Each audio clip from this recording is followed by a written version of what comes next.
The 365 Pro Wrestling.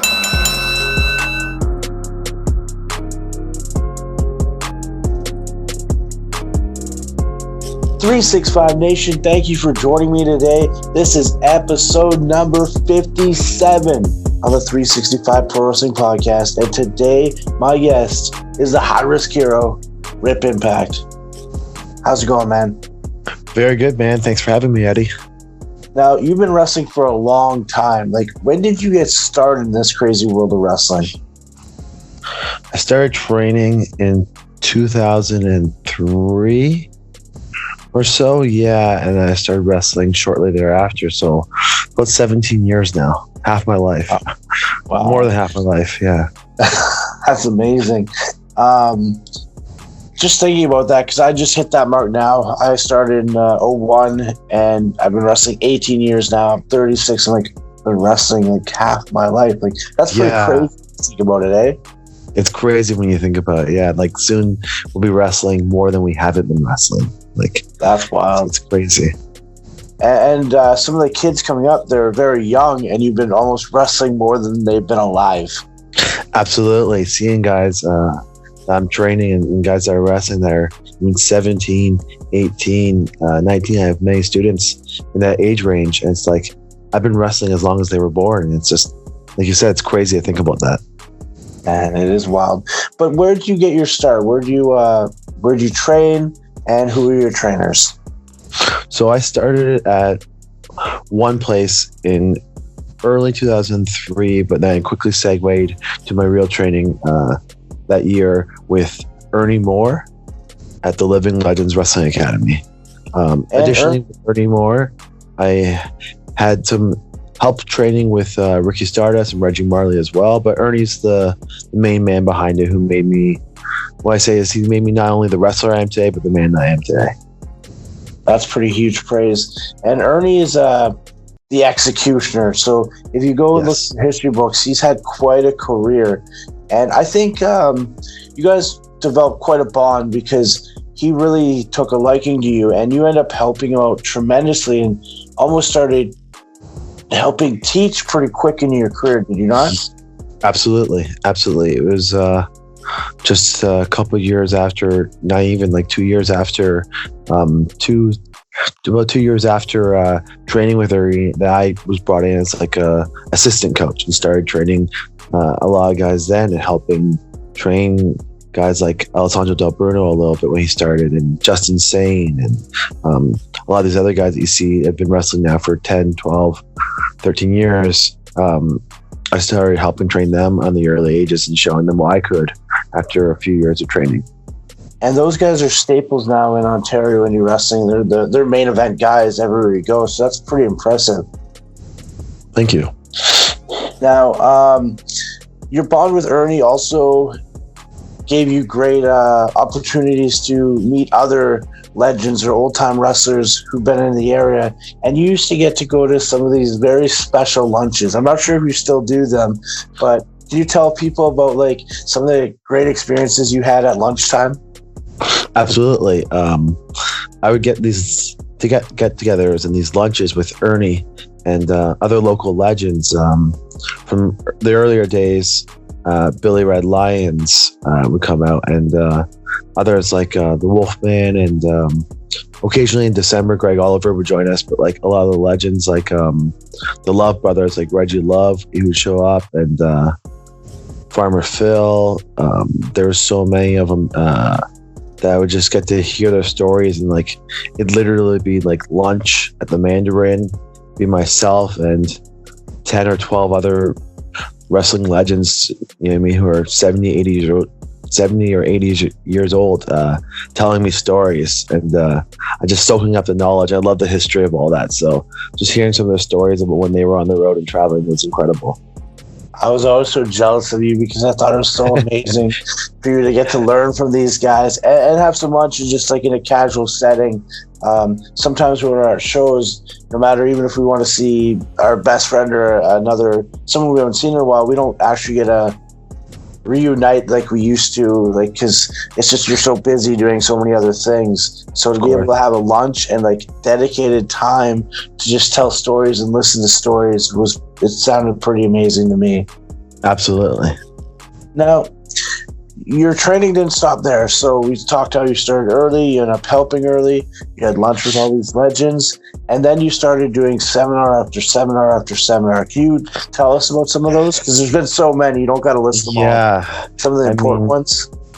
I've done probably at least 50 seminars over the years, just from doing seminars with guys like Chris Hero, Cassius Ono. He had big influence on my career as like a mentor and role model, doing multiple seminars and training chances with him, to him evaluating my matches and helping me out a lot afterwards, and going with that to a handful of others. And I mean, even more so than training seminars, I've had to travel and like wrestle and live in Mexico, and training at the Ultimo Dragon Dojo, I think, helped mold me into the wrestler I am, and opened me up to other opportunities. So I got to train with Negro Navarro and Skyda, who's incredible, and Archangel and Ultimo Dragon when I was in Mexico.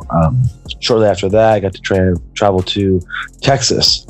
I got to travel and train and wrestle with Rudy Boy Gonzalez, who runs the Texas Wrestling Academy, who, as many people know, was associated with Shawn Michaels back in the day and training there. So under those learning trees, I've been able to soak up as much knowledge as I can on multiple different styles of wrestling. Another guy that comes to mind that I've had at my academy I've got to train with was Joe Legend, who Joey Legend's incredible and can show you so much. You can often learn so much from him in just a few hours that you might need a month to learn somewhere else. And all those experiences have helped make me the coach I am today, and allowed me to show all my guys these different tools I've learned from different places across the world from different coaches.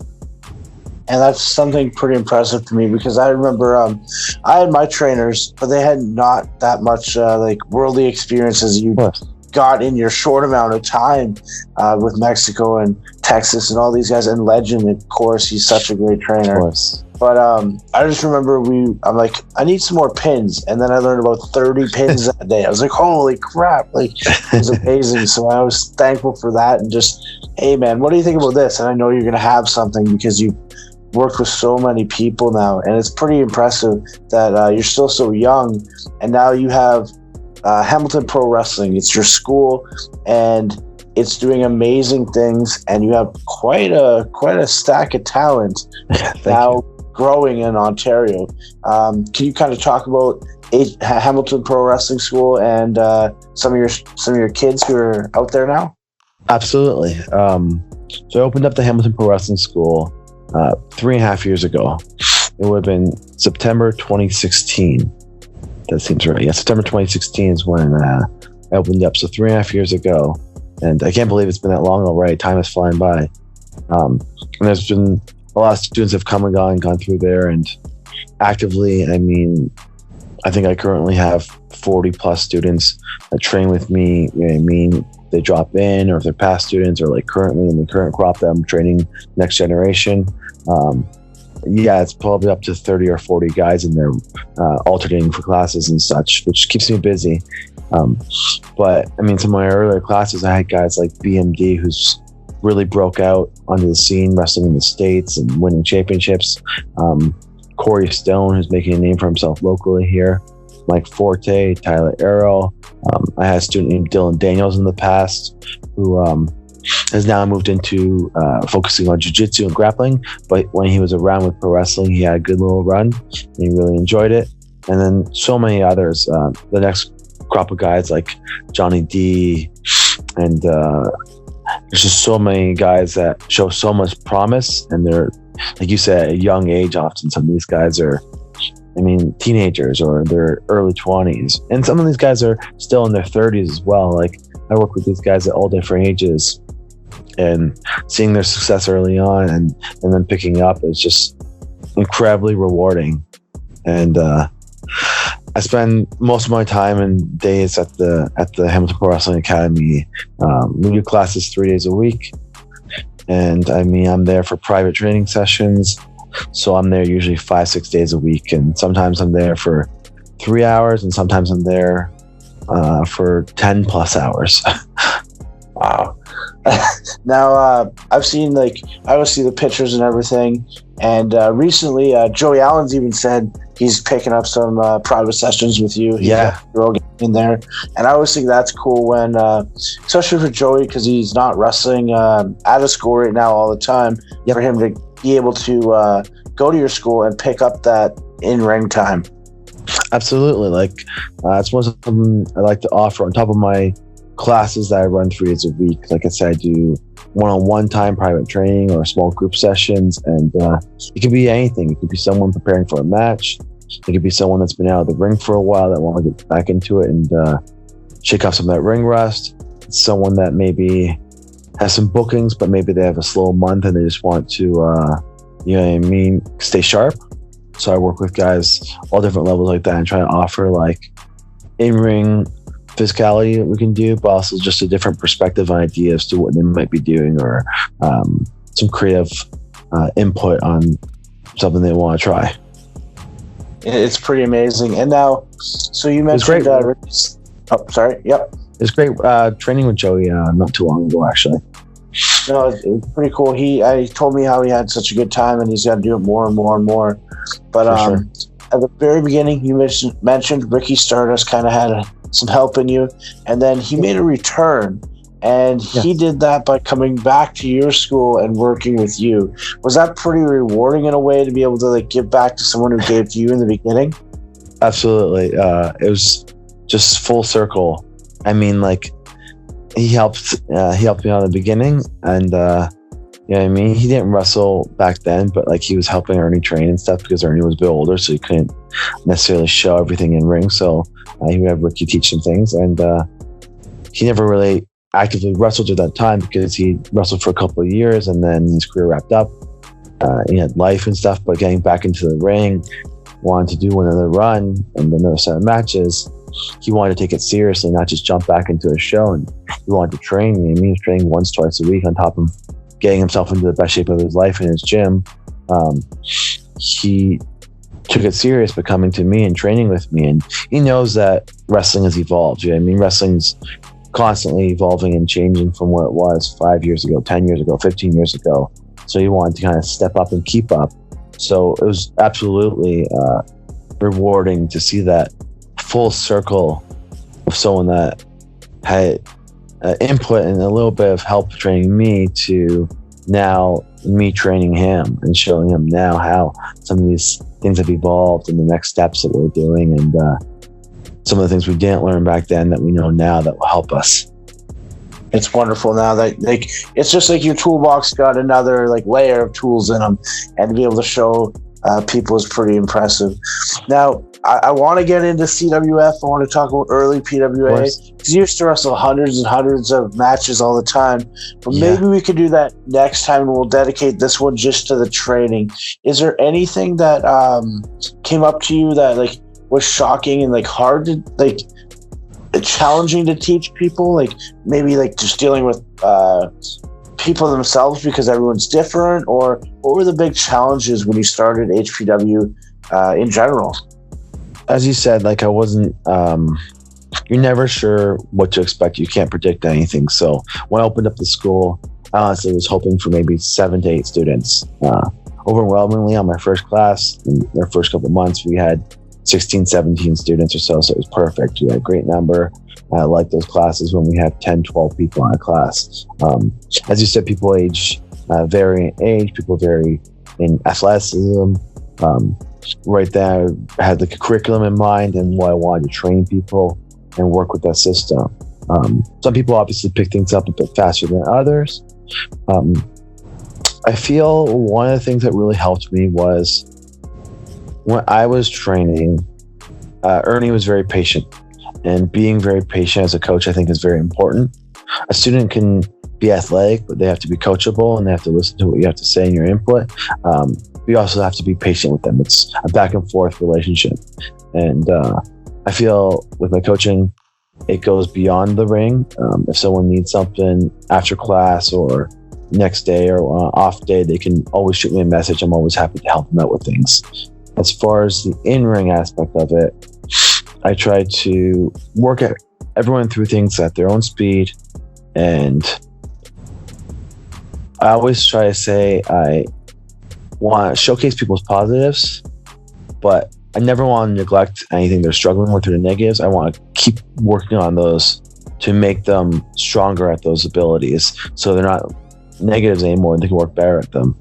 And lastly, with that note, people have to say, I have some students that come in and they're just naturals. They just pick you up and they get it. And sometimes it's almost like frustrating because, probably maybe we didn't pick everything up when we first tried. But I honestly feel if I picked everything up easily when I was starting, I wouldn't be the coach that I am today. It's because I needed to learn how to do the footwork on a headlock takeover multiple times, or I needed to learn certain aspects of chain wrestling over and over and over again. Those repetitions made me better at them and made me better and more suited to teach them. If I got it right away, I might not be able to show you how to do it. I could explain it better now because I struggle with it myself. 100%. Now you can deal with that. No, I really enjoy that. And I guess my last question for just this episode, and if we can keep it still training based, we're only 2 months into 2020. Do you have any goals for HPW? I know you guys also run shows and you sell every one of them out. Like, what? Yeah, it's amazing. It's such an atmosphere. I always see the video or a clip or a picture, and it looks really good. But any goals for the next 10 months? Yeah, just keep growing the academy. I mean, there's talks of maybe expanding the academy sometime and moving locations eventually. We'll see if that happens. I mean, I love our place. We've been there for 3.5 years. But the classes keep growing and bigger. I'll be doing a shake-up on the schedule in the curriculum a little bit and adding another class or two. We've talked about having an influence of a one-night training session where we do a hybrid of myself and the jiu-jitsu coach coming in and doing a crossover class where it's a 90-minute class of pro wrestling meets jiu-jitsu and how those two can tie together. So we have lots of ideas in that aspect. I work with kids class once a week with teenagers, and the kids 13, 14 years old, working with them. I have about 6 kids that I currently train actively. And then just keep focusing on getting the students prepared for shows, in the HPW shows that we do every 6, 7, 8 weeks, 6 or 7 times a year. And then helping my students branch off to other promotions like 365 and other places like that across, and get them their reps in, their experience, and teach them not only the in-ring abilities, but how to carry themselves, pro wrestling etiquette, branding themselves with online social media and merchandise and more like that. Well, man, I can only say congratulations to you because you're doing a really great job so far. Thank you. It is growing and growing and growing. And the amount of people on shows that I see that have your name as their coach is just tremendous right now. It's pretty impressive. Thank you. So thank you. Great work with all that. And where could people find out more about you online? You can find me as Rip Impact on Facebook, Rip Impact on Twitter, Rip Impact on Instagram, or Hamilton Pro Wrestling on Facebook, Hamilton Pro Wrestling on Instagram, or Ham Pro Wrestling on Twitter. I'm truthfully, just to wrap it up, I'm looking forward to making my debut with 365. I had a lot of fun with PWA back in the day, and a lot of memories and stories I can share another time. But I'm excited for 365, and I'm excited to square up one more time with Joey Allen on this Saturday, February 29th at the Alpine Club in Kitchener. I'm super excited for that match, and I'd love to talk about all your wrestling because people might listen to this episode and think all you've done is train, but you've wrestled more than a ton of people in Ontario. Matches a year, absolutely. Exactly. So I'd love to talk about that next time, but thank you so much for this one, and can't wait to talk to you again. Thank you very much, Eddie. Talk soon.